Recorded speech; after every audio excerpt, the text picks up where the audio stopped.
With the Moonlit Reliquary safely restored to its vault, Holmes turned his attention to the broader implications of the case. Sir Aldrich and Miss Haven observed silently, still absorbing the intricate unraveling of events. Jessup remained nearby, uncertain whether to feel shame or relief. Holmes addressed him first.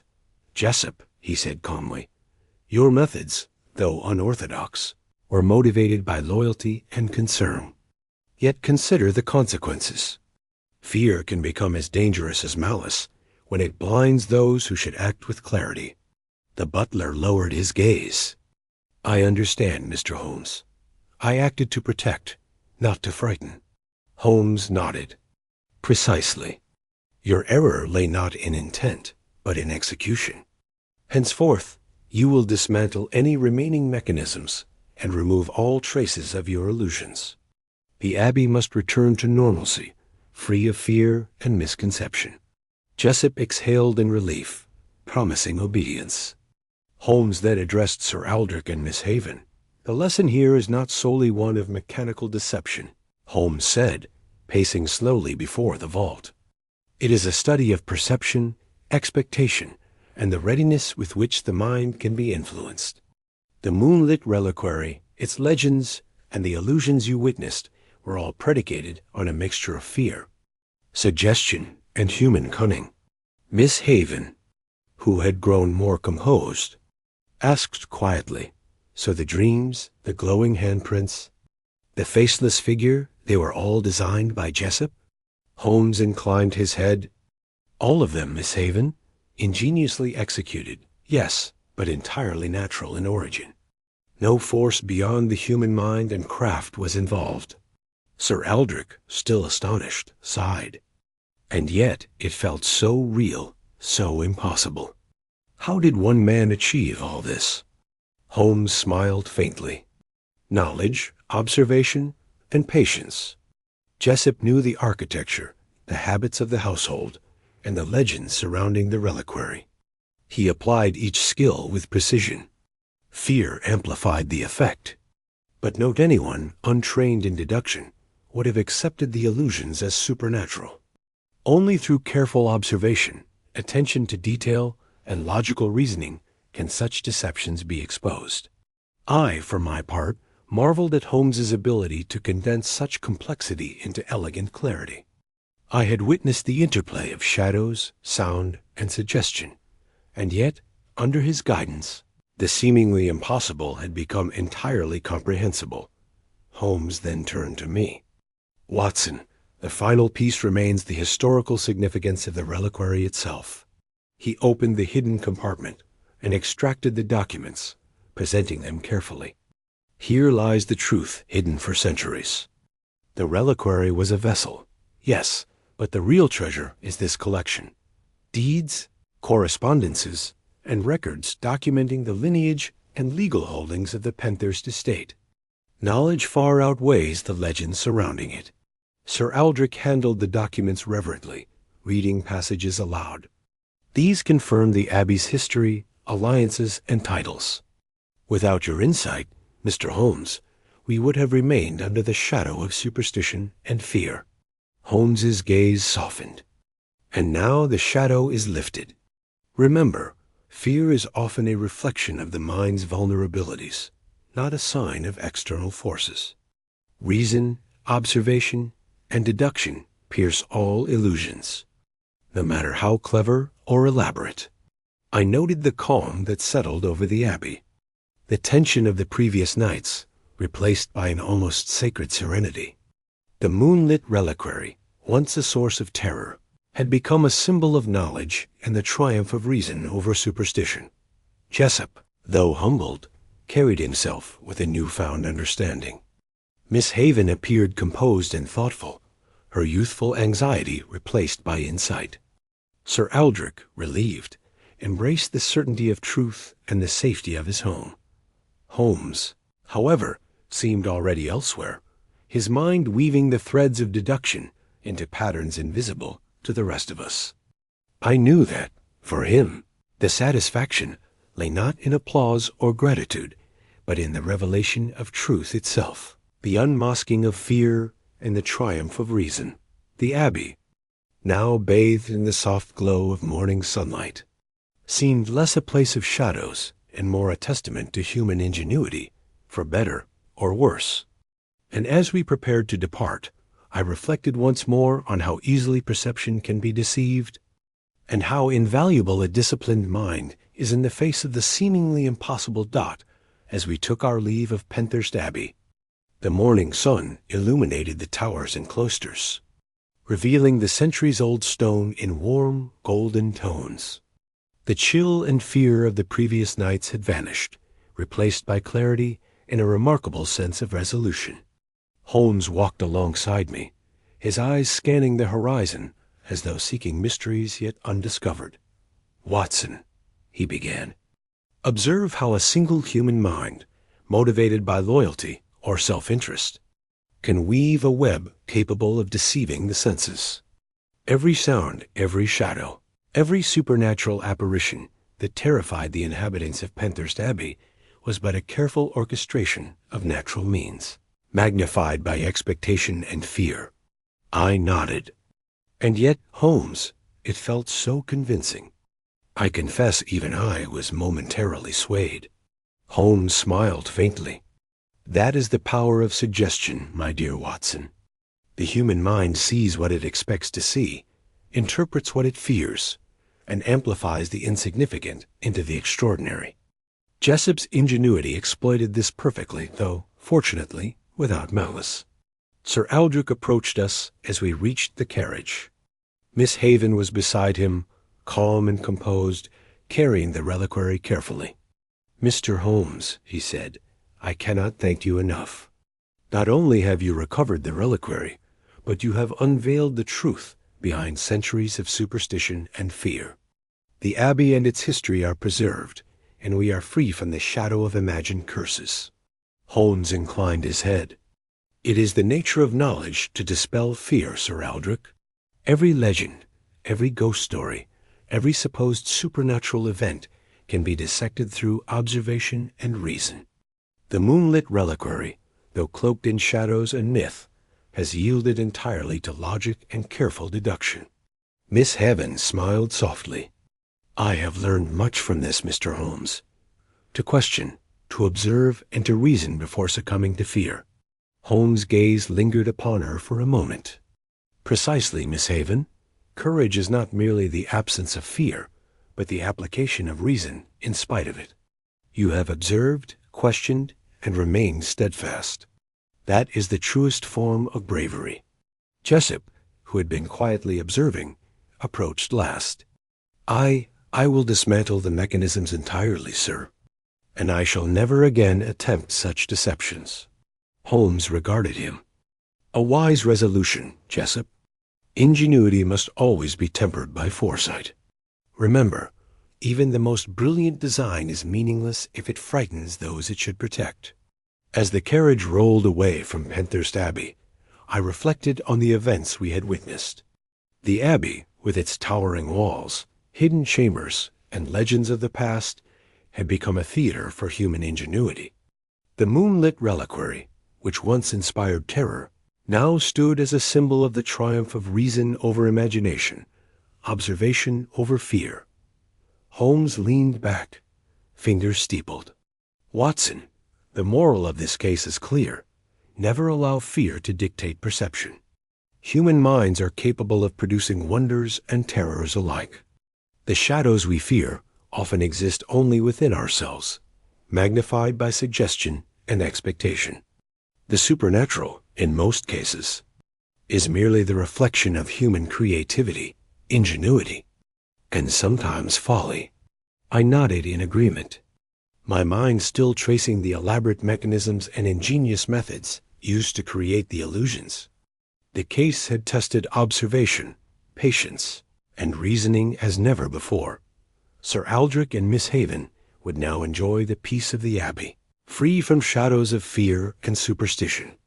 Jessop, though humbled, would continue his service with wisdom born of experience. And Holmes, ever restless, already contemplated new mysteries, awaiting discovery in the teeming streets of London. As the carriage rattled over the stones of the abbey's courtyard, and we departed down the road toward the rising sun.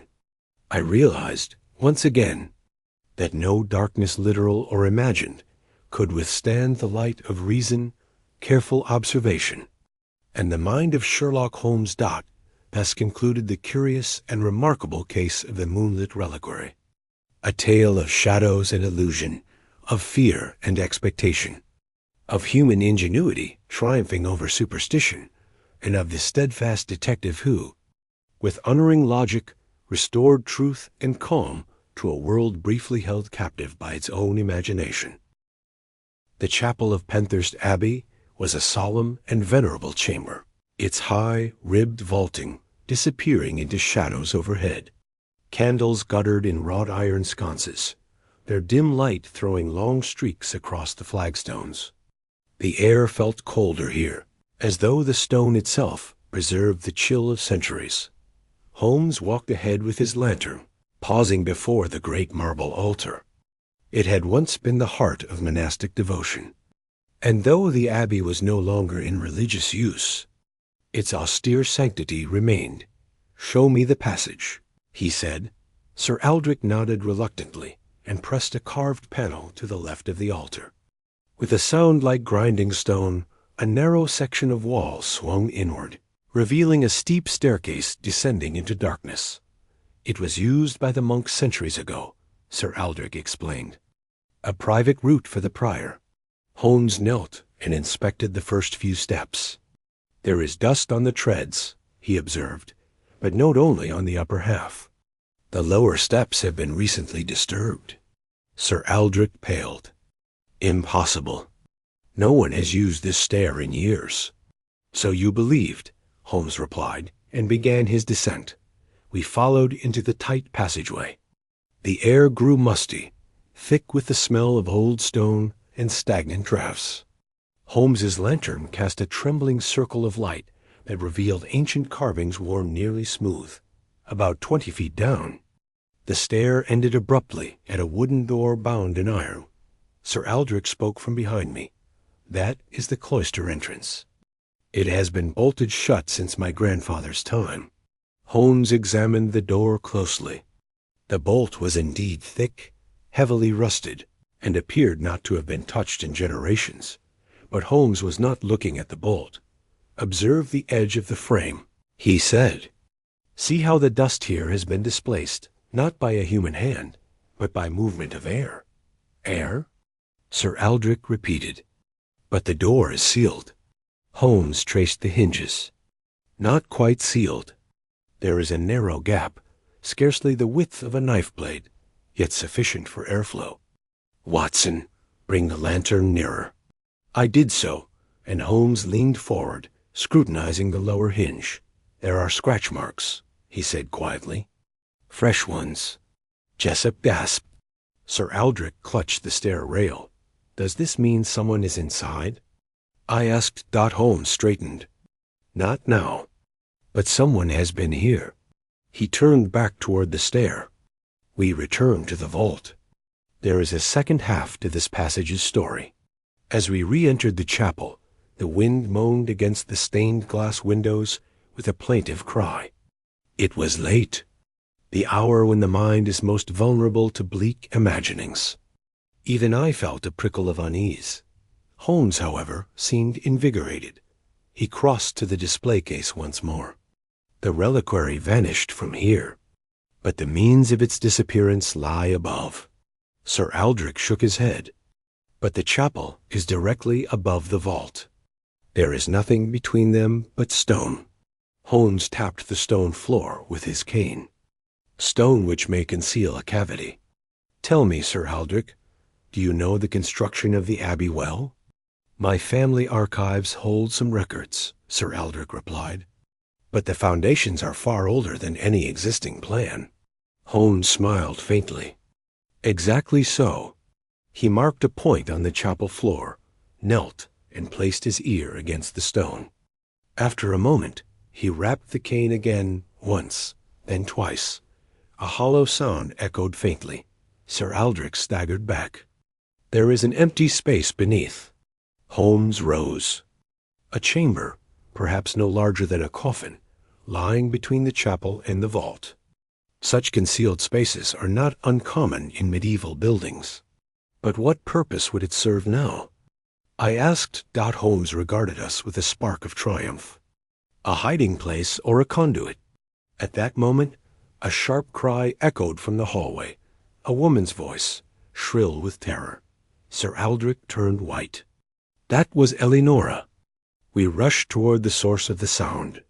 In a small side gallery, illuminated only by a flickering sconce, Miss Eleonora Haven stood trembling violently. She was pale, her golden hair disheveled, her eyes wide with horror. "A shape," she whispered. A figure moved through the corridor. Tall, too tall to be human. It passed without sound. And its face, there was no face, only a shining blur. Holmes stepped toward her gently. "You are unharmed?" She nodded shakily. "It vanished near the chapel door." Holmes's expression hardened. "Then our phantom grows bold and sloppy." He turned to me. "Watson, remain with Miss Haven. Sir Aldrich, search the corridor with Jessup. I shall examine the chapel entrance." He moved away swiftly, lantern raised as I steadied Miss Haven.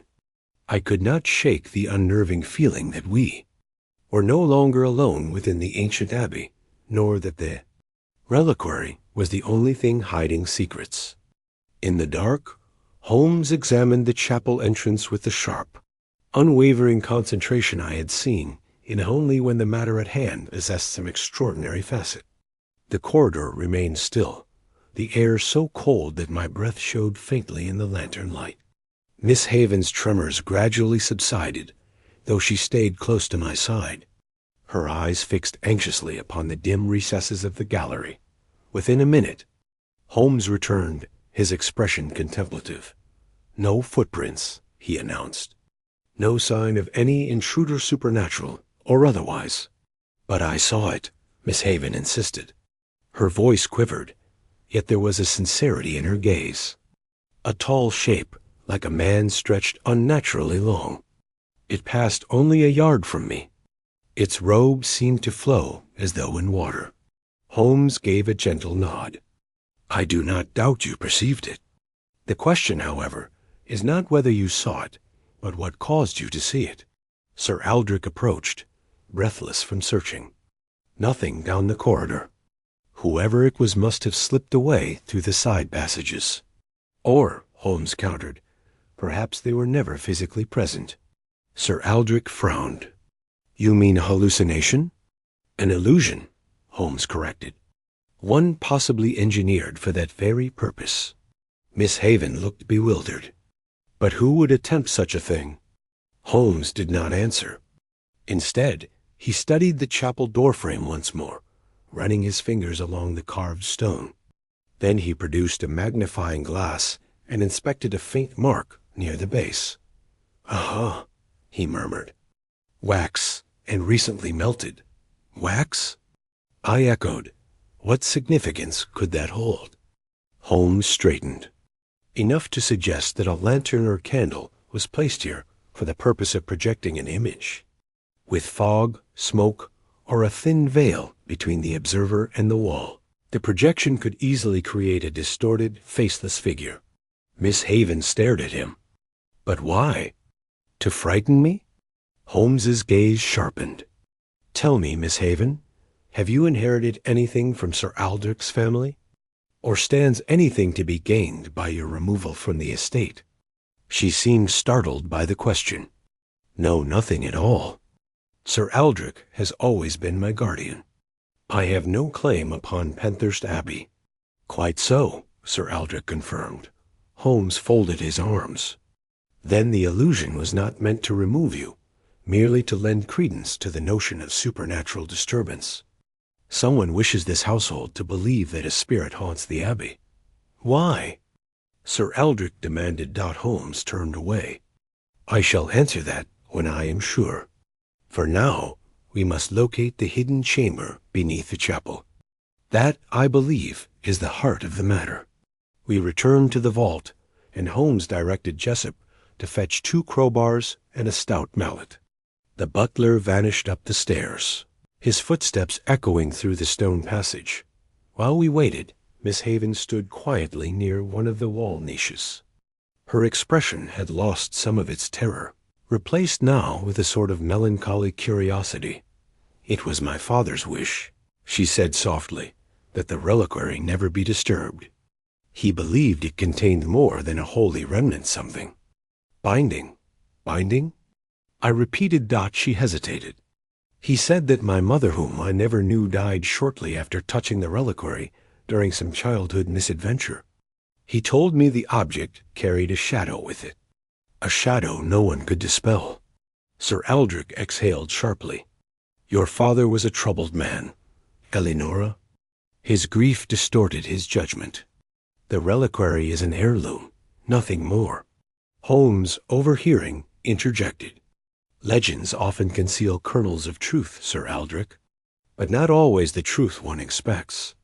Jessup returned with the tools, and Holmes examined the chapel floor once more, tapping carefully until he found the hollow spot again. "Here," he said. "Watson, assist me." Jessup and I set the crowbars beneath the edge of the stone slab. With considerable effort, we lifted it, inch by inch, until it shifted aside with a grinding scrape. A cold draught wafted upward from the darkness below. Holmes lowered his lantern. The chamber beneath was narrow and rectangular, scarcely 4 feet high, its floor littered with fragments of wood and plaster. At its center lay a tangle of ropes, pulleys, and a long metal rod fixed to the underside of the chapel floor. Holmes descended, crouching low. As I suspected, mechanisms used to create movement or sound in the vault below. Someone has gone to great trouble to stage supernatural phenomena. Sir Aldrich stared into the pit. "But to what end, Mr. Holmes?" Holmes's lantern illuminated something else: fresh scuff marks on the stone, footprints, and a smear of soil that could not be more than a few hours old. "The person responsible has been here tonight," Holmes said, "and not long before Miss Haven saw her phantom. He climbed out and extinguished the lantern. We must be cautious. The enemy is near and may now realize we are closing in." The atmosphere of Penthurst Abbey had grown taut with tension. The mere knowledge that a human hand orchestrated these terrors, combined with the eerie remnants of mechanisms and footprints, filled the air with a peculiar mixture of dread and fascination. Holmes, as usual, seemed invigorated, his mind moving at a pace far beyond our physical steps. "Watson," he said, turning sharply, "we must consider motive as carefully as method. A mechanism, shadows, smoke, and reflected light, all designed to simulate a supernatural presence. The question is, why?" I followed him through the darkened corridors. Jessup trailed silently behind, lantern in hand, his usually impassive expression shadowed by anxiety. Miss Haven had been secured in a side room, ostensibly for her own safety, but she remained deeply curious, peeking from behind the curtain as we moved. Holmes paused before a heavy oak door leading to the north wing. "I believe the culprit has a vested interest in concealing or acquiring the reliquary itself. Notice the precision with which the mechanisms have been installed. This is no mere prankster. Someone with knowledge of engineering, of medieval architecture, and perhaps with experience in stagecraft, has orchestrated all of this." I could not suppress a shiver. "Stagecraft? You mean like an actor?" "Precisely," Holmes said. "A craftsman of illusions, if you will, and one whose cunning is underestimated precisely because it hides behind the guise of the impossible." We entered a narrow corridor leading to the private chambers of the Abbey.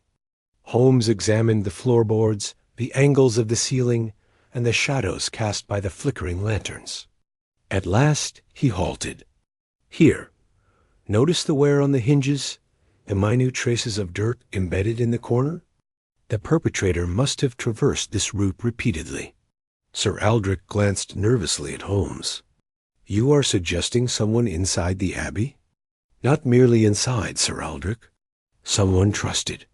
Someone who has been with you for years, with access to every room. The individual who would benefit the most if the reliquary vanished or appeared cursed. Jessup's face paled, though he tried to hide it behind stoicism. Holmes's eyes flicked toward the butler. "Tell me, Jessup," Holmes said quietly, "have you ever desired possession of anything within this abbey? A treasure, a document, a secret of your master's family?" The butler swallowed hard. I have served loyally. Never would I. Lies seldom escape unobserved, Jessup.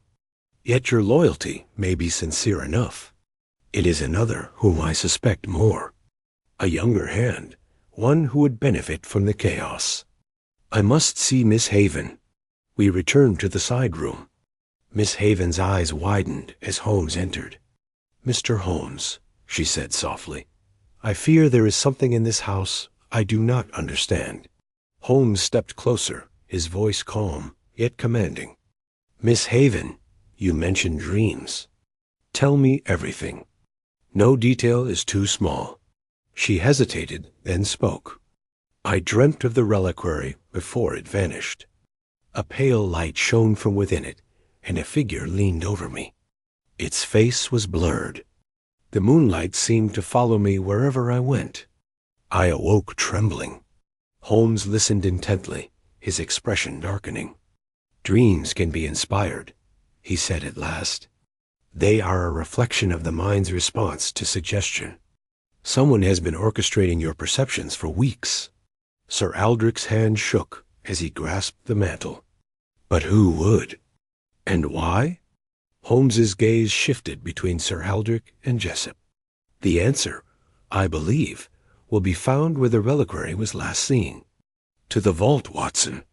The descent to the vault this time was tense.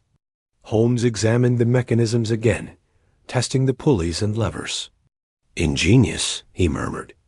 "Each movement is silent, each motion calculated to elicit fear. But the final act, the disappearance, is more than mechanical. Someone is hiding it elsewhere, perhaps within the abbey itself." He paused by the stone wall. "Notice, Watson, the alignment of these marks. Someone has manipulated the floor tiles to create a path. If we follow them, we may discover the reliquary's hiding place." Together, we traced the marks across the vault and toward a shadowed alcove near the rear wall. Holmes probed with his cane, tapping along the stonework until he found a hollow point. "Here," he whispered. A concealed niche, hidden behind the paneling. He pushed gently, and a section of the wall swung inward. Within lay a small chamber, scarcely large enough for a man to stand.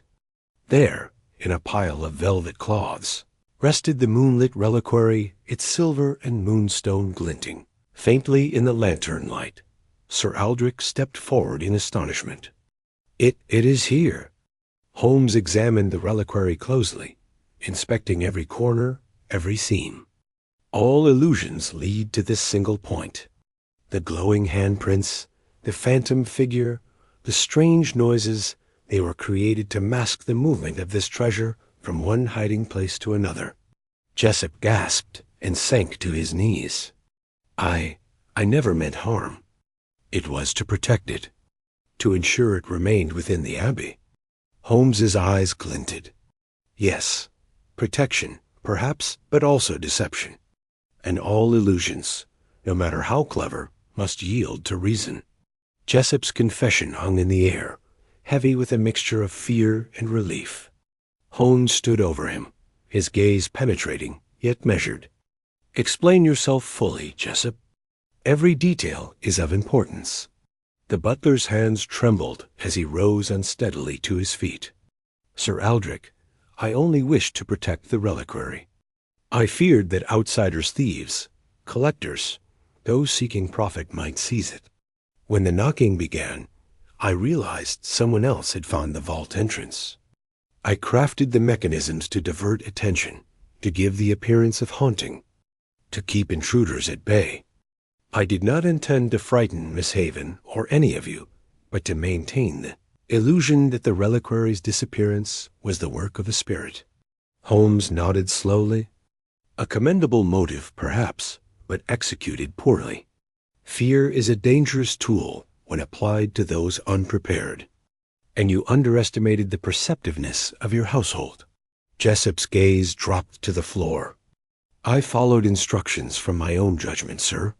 I feared what might happen if the reliquary were removed from the Abbey. Holmes turned to Sir Aldrich. Notice, Sir Aldrich, how each apparent supernatural occurrence was orchestrated to draw attention to the reliquary and away from human hands. The knocking, the shadows, the faceless figure, all designed to mislead, yet all entirely natural in origin. Sir Aldrich ran a hand through his hair. So it was all a trick? There was no ghost? No curse? Holmes smiled faintly. Precisely. The Moonlit Reliquary is no more haunted than this vault itself. The fear it inspired, however, is a testament to human ingenuity and the power of suggestion. Miss Haven exhaled in relief. I understand now. The dreams, the figure, I perceived them because I expected to. Because I believed in the superstition. Exactly, Holmes said.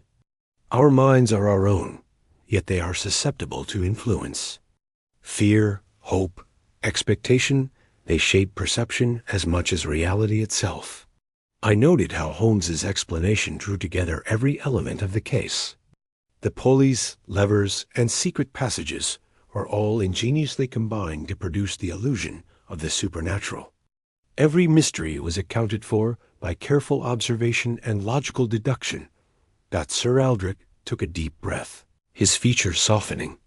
Jessop, though misguided, acted with loyalty. I am grateful that no harm came to us. Jessop bowed low, his face pale but relieved. Thank you, Sir Aldrich. I only wished to serve. Holmes stepped back, his eyes scanning the vault one last time. The lesson here, Watson, is simple. There are no forces at work beyond our understanding. Only men and women who seek to exploit fear for their own ends. And so it is with the Moonlit Reliquary. I could not help but marvel at the elegance of Holmes's reasoning. From the faint scratches on the stone, the subtle traces of dust, and the misplaced air currents, he had uncovered the truth behind what had seemed inexplicable. What had appeared as a supernatural terror was nothing more than human craft and ingenuity. Holmes looked around the vault, then turned to me. Watson, ensure that these mechanisms are dismantled. We must leave no trace for future mischief. I nodded, retrieving the tools. Together with Jessop, I carefully disassembled the pulleys and levers. Each movement revealed the simplicity hidden beneath the complexity, and the vault slowly returned to a state of normalcy that Sir Aldrich and Miss Haven watched silently. I owe you a debt of gratitude, Mr. Holmes, Sir Aldrich said. Your insight has preserved not only my family's heirloom, but our peace of mind. Holmes inclined his head. I am merely an observer, Sir Aldrich. The true lesson lies in understanding the workings of the human mind and the methods of those who seek to deceive. As we prepared to leave Penthurst Abbey that night, the moon hung low over the estate, casting a pale glow across the grounds. The Abbey, once shrouded in fear and mystery, now stood silent and serene. Yet I could not help reflecting on the delicate balance between perception and reality, and how easily the human mind can be swayed by suggestion. Holmes, as we departed, was already lost in thought. His eyes, distant and calculating, seemed to peer into realms unseen. I knew that he would carry the memory of the Moonlit Reliquary far longer than I, for even in triumph, the thrill of unraveling the intricate web of deception left him eager for the next challenge.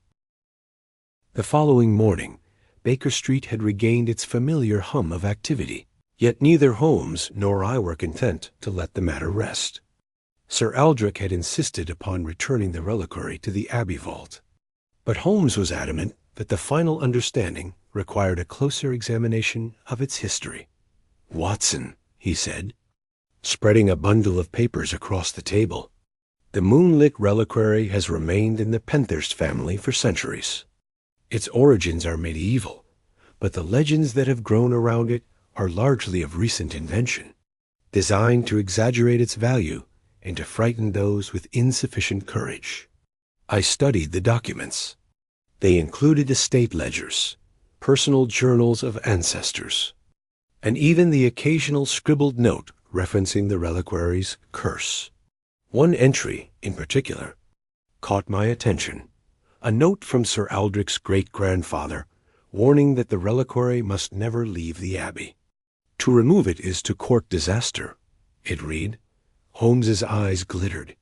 Here is the crucial detail.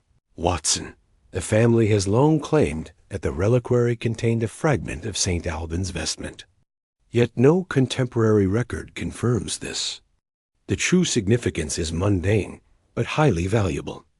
A hidden compartment containing documents of immense importance lies within, and the supernatural legends arose to conceal it. I looked up. So the entire haunting was fabricated to protect or hide the documents.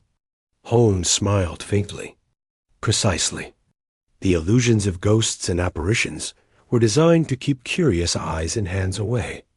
The mechanism in the chapel, the smoke, the faceless figure, all directed attention toward fear, away from human curiosity. Sir Aldrich entered the room, accompanied by Miss Haven, both eager for explanation. Holmes gestured to the papers. These records reveal the true motive behind the deception. Protection. Not out of malice, but out of greed for secrecy. The Moonlit Reliquary itself is merely the container. The real treasure is information within. Miss Haven frowned.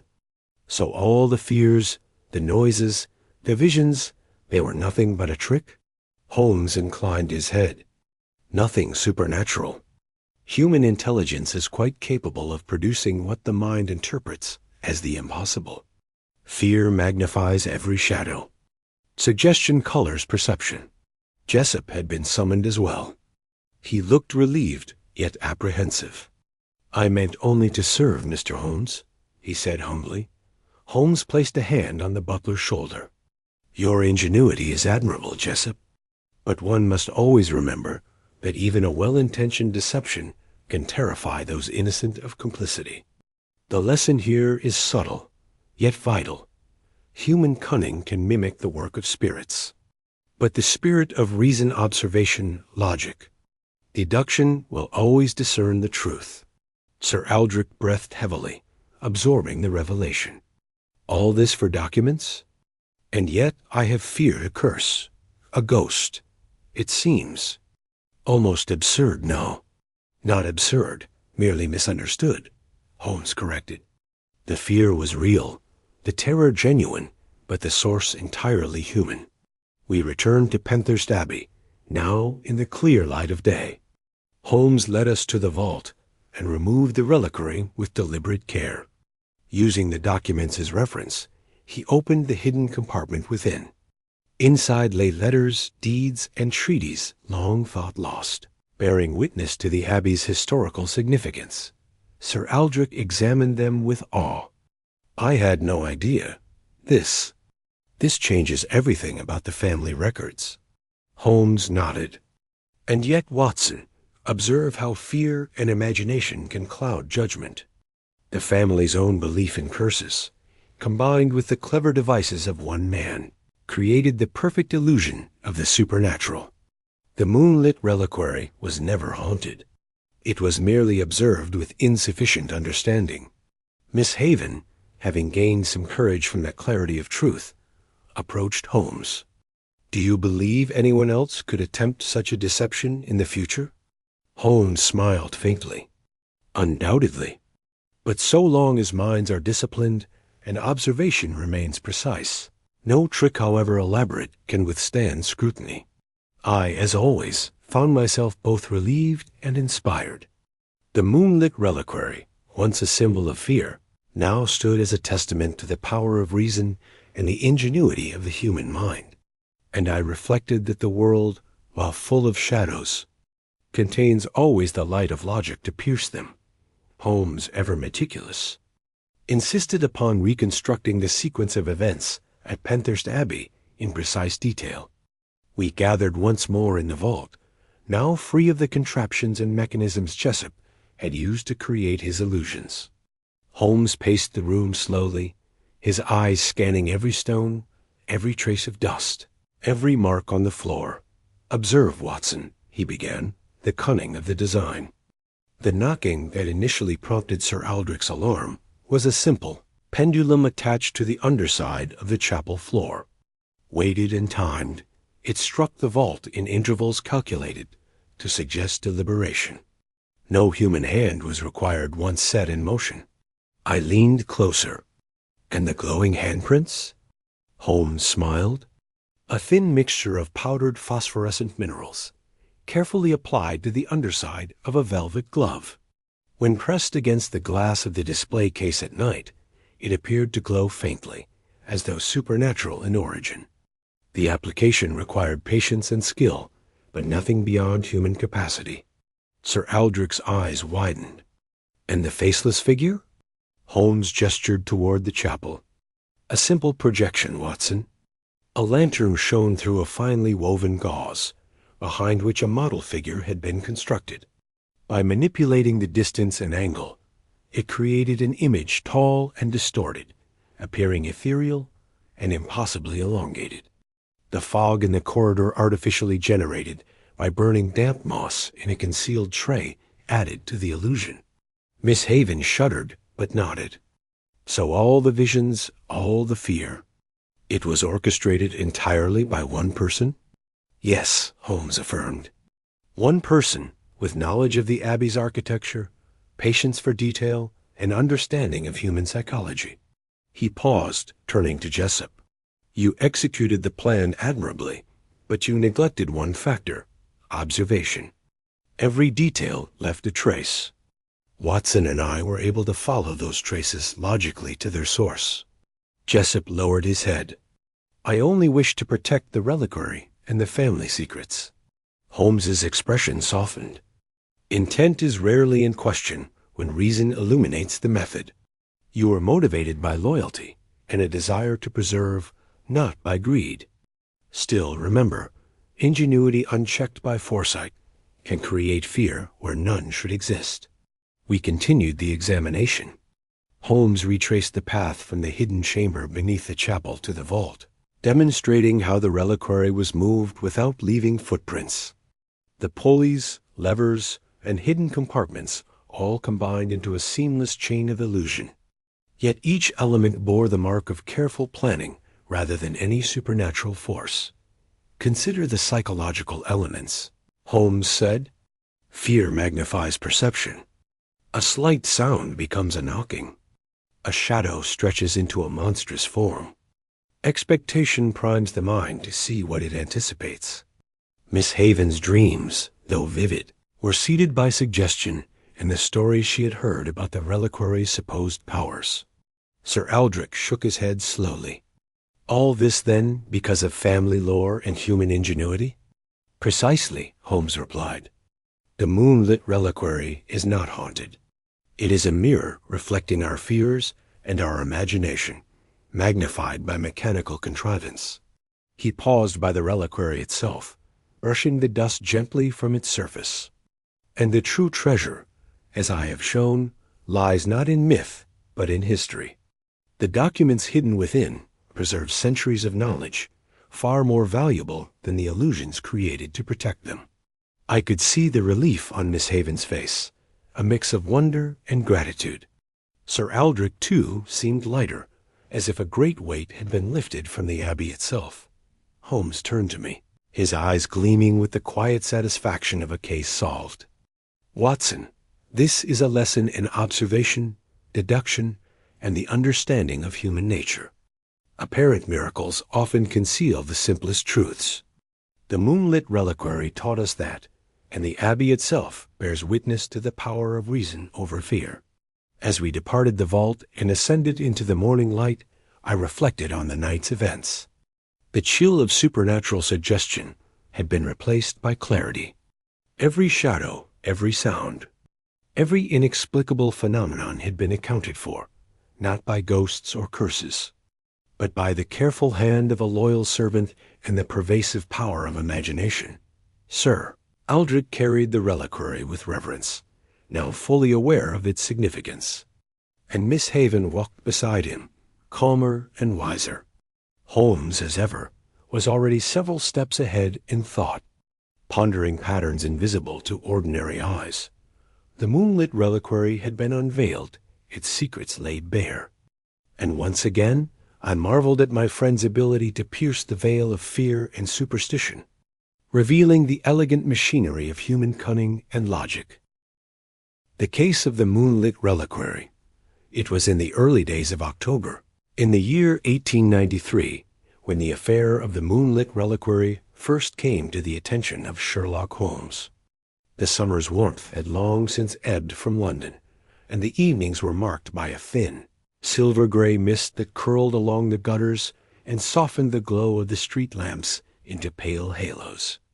Baker Street, ever lively by daylight, had grown hushed under the moody stillness peculiar to our city in autumn. Holmes had been immersed for several days in an abstruse chemical analysis connected with a forgery case. The table was crowded with retorts and beakers, and he bent over them with an intensity that brooked no interruption. I had resigned myself to silence when Mrs. Hudson appeared, her expression announcing that she was in the presence of a gentleman of distinction. "A visitor for you, Mr. Holmes," she said. "He insists that he must see you at once." Holmes glanced up sharply. "Show him in."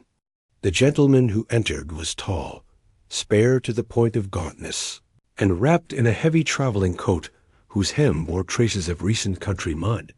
His face had the pallor of one who has slept little, and there was a hesitation in his manner which suggested both anxiety and some internal conflict. He introduced himself as Sir Aldrich Penthurst, proprietor of the ancient Penthurst Abbey estate in Surrey. "I must apologize for the abruptness of my arrival," he began, sinking into the armchair I indicated, "but circumstances have left me with little choice. I come to you, Mr. Holmes, not merely for assistance, but for protection." Holmes steepled his fingers. "Protection, Sir Aldrich? From whom?" "From what?" the man replied quietly. There was a pause, filled only by the ticking of the mantel clock. Sir Aldrich continued, lowering his voice as though reluctant to utter the words. "A reliquary has gone missing from my estate. It vanished under circumstances so inexplicable, so unnatural, that I fear it is not safe for me to remain there alone." Holmes raised an eyebrow, but said nothing. Sir Aldrich went on. "The reliquary, an ivory casket of medieval origin, has been kept in my family for centuries. According to tradition, it contains a fragment of the vestment of St. Alban, though no one alive has ever opened it to confirm the fact. My late father believed it cursed. I myself never gave credit to such superstitions. But what I have encountered these past weeks defies rational explanation." "Tell us everything," Holmes urged. Sir Aldrich clasped his thin hands. "It began with soft knocking from inside the display case where the reliquary rested. At first I dismissed it as loose wood or fluctuating temperatures. But then the knocking grew rhythmic, deliberate, as though made by a human hand. My servants heard it as well. Soon after, the reliquary would be found shifted from its original position each morning, though the case was locked, the key still on my person." Holmes leaned forward. "Has anyone else access to the room?" "None. It is a private vault beneath the Abbey chapel." "And the disappearance?" Sir Aldrich swallowed.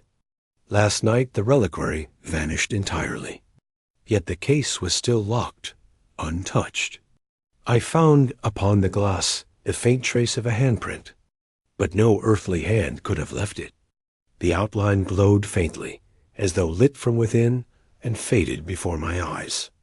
Holmes's expression did not change, but I saw the brief glint of intellectual excitement. "And you fear an apparition?" he asked. "I fear," Sir Aldrich said, his voice trembling, that something within the reliquary has awakened. Holmes rose abruptly. Sir Aldrich, we shall accompany you to Penthurst Abbey at once. Watson, pack your case. Thus began a mystery in which moonlight, superstition, and the hidden contrivances of man became so intertwined that, for a time, even I, who have witnessed many marvels beside my friend, found myself doubting the boundaries of reason. We departed Baker Street that very evening, taking the late train toward Surrey. The night pressed heavily against the carriage windows, and the countryside, glimpsed only in fragments beneath the waning moon, appeared spectral and deserted. Sir Aldrich Penthurst sat opposite us, his gaze fixed upon some imagined point far beyond the confines of the compartment. Holmes, as ever, observed him keenly. "You spoke of sounds from within the display vault," Holmes remarked after a time. "Were these heard by more than one person at once?" "Yes," Sir Aldrich answered. "My butler, Jessup, first reported them. When I went to investigate, I heard them myself 3 clear knocks, measured and precise. That same night my housekeeper also heard noises, though she refuses now to speak of it." "And this glowing handprint?" Holmes pressed. "Describe it." Sir Aldrich frowned. "It was pale, almost silver. The fingers were long, impossibly long, and the thumb lower than any human's ought to be. I blinked, and the outline dimmed, then vanished entirely." Holmes tapped his fingers along the sill. "Curious. Has anyone in the household displayed unusual behavior lately? Sudden absences? Unexplained agitation?" Sir Aldrich hesitated. "Jessup the butler has been uneasy for weeks. He walks the halls at night, and claims to hear footsteps behind him, though none can be found. As for Miss Eleanora Haven, my late father's ward, she has suffered strange fainting spells, and speaks of dreams involving the reliquary. But that is merely her imagination, I am sure. Nothing is merely imagination until we have reason to dismiss it." Holmes replied. "We reached the quiet station nearest the estate shortly after 10. A single lantern glowed beside the platform, and the night beyond it was engulfed in darkness. A carriage awaited us, its wheels crunching upon the gravel as we climbed inside. The path to Penthurst Abbey wound through ancient woods, whose gnarled branches arched overhead like a procession of crooked arms. Sir Aldrich's estate emerged at last, a vast, brooding structure of dark stone, its towers silhouetted against the cloud-strewn sky. In the moonlight, it possessed the austere solemnity of a fortress built to guard its secrets. A hunched figure approached as we alighted. "Jessup," Sir Aldrich introduced, "my butler." Jessup bowed stiffly. His face was deeply lined, his eyes hollow. "All is prepared, sir," he murmured. "Oh, I wish you had not returned tonight." "Why so?" Holmes asked. Jessup's hands trembled. "The knocking has ceased, sir. But something else." He paused, glancing nervously at the windows. "There were footsteps in the vault an hour before your arrival. I heard them clearly. I swear upon my life, no living soul was inside." Holmes exchanged a look with me, but offered no comment. We entered the abbey, the great wooden doors groaning shut behind us. The entrance hall was lofty, its walls adorned with ancient tapestries depicting battles and saints. The air was heavy with the scent of dust and candle wax. A single candelabrum lit the chamber, casting wavering shadows that danced across the stone floor. Sir Aldrich led us through a side passage and down a narrow flight of stairs into the vault beneath the chapel. The temperature dropped sharply. I pulled my coat closer. At the foot of the stairs was the display chamber. A glass case stood in the center of the room. Its lock was intact, and there was no sign of disturbance. Yet the reliquary was gone. Holmes circled the case with quiet deliberation. He knelt, examining the floor, then rose to inspect the surrounding walls. "Note the dust, Watson," he said, pointing. "No footprints, no drag marks. Yet the reliquary has vanished. We are dealing with an individual of remarkable precision. Sir Aldrich wrung his hands. But how, Mr. Holmes? The case was locked. No one but I holds the key. Holmes traced the lock lightly. Not quite, he murmured. There is more than one way to open such a mechanism. He turned suddenly to Jessup. Tell me, Jessup, was the reliquary always housed in this chamber? No, sir, the butler replied. It was once kept in the chapel above. Sir Aldrich moved it here after the knocking began. Holmes's eyes sharpened. And the chapel, does it contain any concealed access? Passages, trapdoors, maintenance crawlways? Sir Aldrich stiffened. There is an old passage behind the altar, long disused. But it leads only to the Abbey's east cloister, and that door has been bolted for decades. Holmes paced slowly across the vault. Every locked door has its key, or else its weakness, he said. I shall need to see this passage. As we ascended toward the chapel, the distant toll of the Abbey bell echoed through the halls. Though no hand had touched the rope dot, Sir Aldrich blanched. Jessup crossed himself. Holmes alone seemed unaffected. The plot thickens, he murmured. Watson, keep your eyes sharp. I suspect the true haunting has only just begun.